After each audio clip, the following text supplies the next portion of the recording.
বিসমিল্লাহির রহমানির রহিম। আসসালামু আলাইকুম। হ্যালো গাইস, সবাই কেমন আছেন? প্রথম যেদিন প্রেমে পড়েছিলাম সেই দিন তো মনে হচ্ছিল আমি একদমই বেহুশ হয়ে যাব। বলছি চিকেন ললিপপের কথা।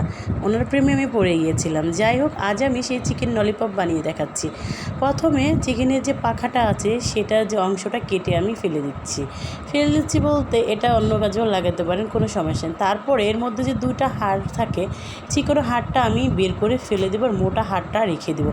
আর মোটা হাড়ের সাথে এই মাংসগুলো একটু কষ্ট করে টেনে একদম মাথায় নিয়ে আসবেন, ঠিক এরকম ঝুলানোর মতো করে। হ্যাঁ, ব্যাস এক এক করে আমি সবগুলো, কিন্তু একটু কষ্ট হবে, সাথে একটু সিজার দিয়ে করে নিলেই কিন্তু খুবই সহজ হয়ে যাবে। আমি সবগুলো বানিয়ে এর মধ্যে দিয়ে দিলাম আমি জিঞ্জার পাউডার মানে আদা পাউডার, আর হাফ চামচের মতো গরম মশলার গুঁড়া দিয়ে দিচ্ছি, হাফ চামচেরও কম গোলমরিচের গুঁড়া,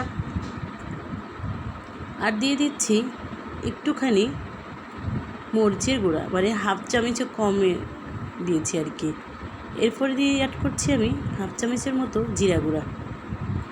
এরপর দিয়ে দিচ্ছি লবণ পরিমাণ মতো, দিয়ে দিচ্ছি সয়া সস, 1 চা চামচের মতো সয়া সস দিয়েছি, আর দিয়ে দিচ্ছি একটি ডিম, আর দিচ্ছি একটুখানি ফুড কালার। ডিম আর ফুড কালার সবগুলো একসাথে করে মিশিয়ে নিচ্ছি, ভালো করে মাখিয়ে নিতে হবে। ব্যাস, এরপরে আমি দিয়ে দিচ্ছি কর্নফ্লাওয়ার। আমি 2 চামচের মতো কর্নফ্লাওয়ার দেবো, আর দিয়ে ভালো করে হাত দিয়ে মাখিয়ে নিব। তারপরে 2 চামচের মতো দেব ময়দা। ব্যাস, একদমই কিন্তু সহজভাবে ললিপপটা আমি বানিয়ে দেখালাম। অবশ্যই কিন্তু ট্রাই করবেন। আর এত কষ্ট করে ভিডিও করি আপনাদের জন্য, কেন আপনারা আমাকে একটা লাইক কমেন্ট শেয়ার করে পাশে থাকেন না? যাই হোক, এখন আমি ডুবো তেলে একটি একটি করে দিয়ে দিচ্ছি, দিয়ে এটাকে ভালো করে আমি এটাকে ভেজে নেব। জাস্ট যখন ভাবতেও পারবেন না, যখন ভাজবেন তখন কত সুন্দর একটা গন্ধ এসে একদম মোমো হয়ে যাবে পুরো বাড়িটা। যাই হোক, আমি ঠিক এইভাবে করে ভেজে সবগুলো তুলে নেব। আমার কিন্তু এগুলো ভাজা হয়ে গেছে, এখন আমি এগুলো তুলে নিচ্ছি। এরপরে একটা সস তৈরি করে নিচ্ছি। 2 চামচ দিয়েছি টমেটো সস, 1 চামচ সয়া সস, আর দিচ্ছি একটুখানি তেল, 1 চামচের মতো, একটুখানি লবণ। এই 3টা ভালো করে মিশিয়ে নিচ্ছি।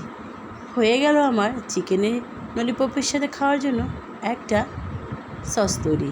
এরপরে প্যানের মধ্যে একটুখানি তেল দিয়েছি, সেখানে দিয়েছি একটা রসুন কুচি করে রেখেছিলাম, সেটা এখন একটু হালকা করে ভেজে নেব। এরপরে সেই সসটা যে বানালাম সেটা এর মধ্যে ঢেলে দিয়ে কিছুক্ষণ নাড়াচাড়া করে নিলাম। দেখেন তো কত সুন্দরভাবে হয়ে গেল। এর মধ্যে দিয়ে দিলাম চিকেন ললিপপটা। এখন এগুলোর সাথে ললিপপটা ভালো করে মিশিয়ে নিতে হবে। ব্যাস, উপর দিয়ে একটু তেল দিয়ে, সাদা তেল দিয়ে পরিবেশন করে নিলাম। হয়ে গেল আমার চিকেন ললিপপ। ভালো লাগলে লাইক কমেন্ট শেয়ার করে পাশে থাকবেন। সবাই সুস্থ থাকবেন, ভালো থাকবেন। আল্লাহ হাফেজ।